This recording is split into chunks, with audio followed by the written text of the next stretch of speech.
Welcome to a quick tutorial on how to use Search Console to essentially improve the search functionality of your website, meaning how do you diagnose potential traffic issues and also improve the searchability of your website in Google search. So I have gone into Google, the search engine in question now, and I have entered Search Console into the search bar, and now this will take me directly to my Webmaster Tools homepage here.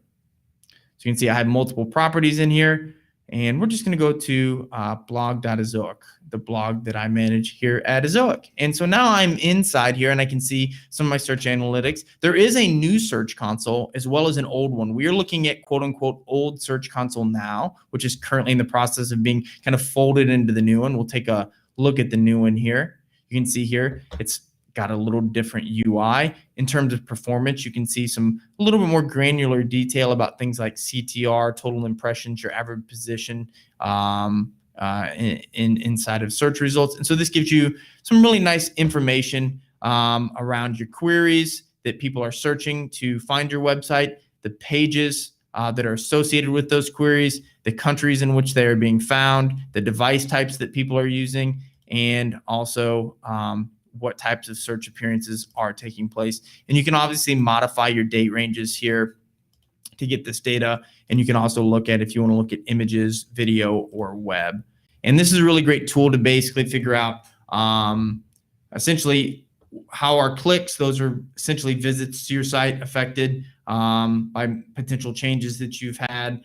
Impressions will give you good ideas of whether or not you're actually getting more searches or not. A lot of times, if you see impressions be the same but clicks drop, you may want to look at things like CTR. So when you see impressions going up and CTR going down, one of the things you may want to take a look at is have your title tags and meta descriptions changed in a way that may potentially be negatively impacting your search clicks, because essentially those title tags and meta descriptions are what are enticing visitors to come to your website and click on those results. So if you make changes to those, it's possible that a negative implication could take place. So there's not a ton of new stuff inside of new Search Console yet. You can look at your index coverage and things like that. You can look at indexing errors. You can look at all the valid URLs you have. You can also look at any excluded information.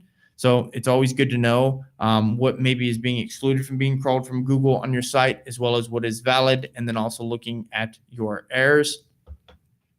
And they just added a URL kind of analytics tool that you can put in individual URLs and kind of take a closer look to see of structured data errors, AMP errors, that sort of thing. But I don't have it yet in my Search Console. Going back to old Search Console, if I go down to search traffic, my search analytics are basically an old version of what we just saw in the new version of Search Console. So we're going to avoid that for now. But I can look at things like mobile usability to see if I have some issues with mobile usability. You can see here on 6/14, it registered 1 or 2 issues where I may have some elements that are quote unquote too close together. I may want to take a close look at that. I also want to I can look at some of the backlinks and links to my site from here as well, and some of the anchor links that or the anchor text that are tied to that. It's nice if you're an SEO, you can go in and look at some of this information here, but you probably already know that's there. One of the areas where I see people really probably needing to use this information the most is in the index. So you want to look at your index status. So essentially, most sites should probably look like this, where you have a very slow linear progression over time. Why? Because you're always adding content and you're probably not deleting content. And at least I hope you're not.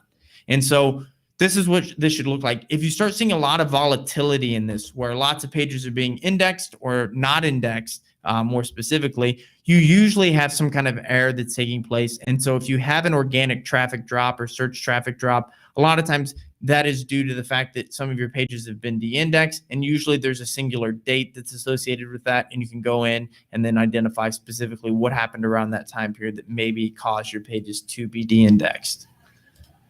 Okay, same can be said for crawl errors.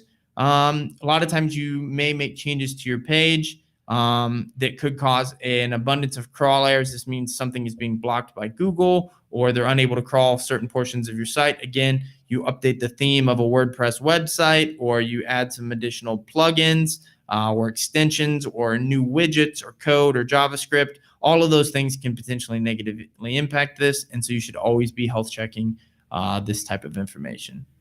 You can also look at your crawl stats. You can see how has Google been crawling your site over a certain period of time.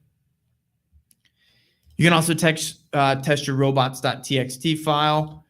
You can see here, mine is allowed. This is really important because it basically tells Google that it's allowed to crawl your website, and you want that. It should be a major red flag if this says anything but allowed here. And then this is also a place where I can submit sitemaps. You should definitely submit a sitemap to Search Console if you haven't already. This is you basically saying, here's a map of my site, Google. This is how I would like it crawled. This is the structure that I have for it. Please index it this way. And then Fetches Google is one of my favorite tools because basically you can see here, every time I publish new content, I ask Google to come and crawl it so that it can be indexed as soon as possible. When let's say I have updated this post, which is a site post that I wrote about fast websites. And basically what I want to do here is I'm going to ask Google to recrawl that page. So I just need my slug here.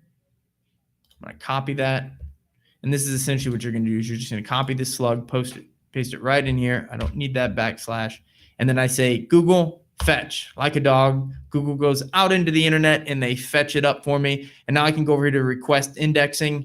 I'm telling Google I'm not a robot. And I only want them to crawl this URL because Google actually does give you a crawl budget. And so if you're asking them to crawl too much, they won't. And so I'm saying, hey, I don't need you to crawl them all. Just crawl this one. And I press go, and Google will recrawl that URL and update it with, will understand any changes that I've made to that page since maybe the last time that it crawled it. You can also do this site-wide. If you make any major site changes, or maybe you had some major errors with your site and lost a lot of traffic and you think you've corrected those things, get back in here and ask Google to recrawl this site. It's one of the fastest ways to recover traffic.